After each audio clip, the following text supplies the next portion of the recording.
Yo creo que la política de control migratorio está teniendo un efecto perverso y yo creo que más allá de las violaciones del derecho internacional, yo creo que estamos faltando a principios básicos, a la obligación moral de solidaridad y algo que compromete a la reconstrucción de esos países. La acción humanitaria, no nos confundamos, es necesaria porque alivia el sufrimiento humano, pero no es un sustituto de las decisiones políticas. Hay países que deliberadamente intentan impedir tanto la creación de campos como la absorción o la integración y el reconocimiento del estatuto de asilo y refugio a estas poblaciones. La diferencia entre tener un campo de desplazados dentro de un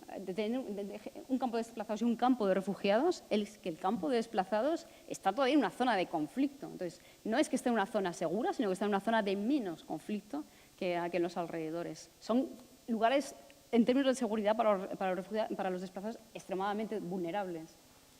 Aprofitem, doncs, l'avinentesa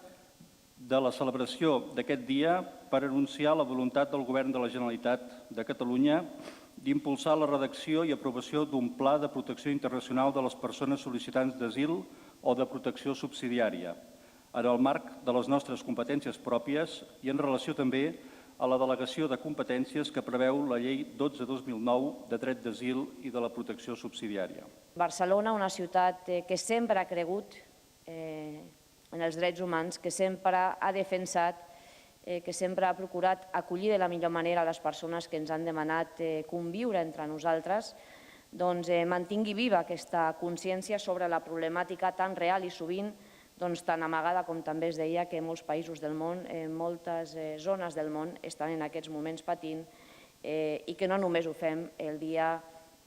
Mundial de les Persones Refugiades. Que efectivament, si treballem d'acord entre les institucions, entre el teixit associatiu, doncs aconseguirem ser capaços que aquesta segueixi sent una ciutat de convivència i una ciutat on tots hi tinguem el nostre espai i puguem créixer com a persones.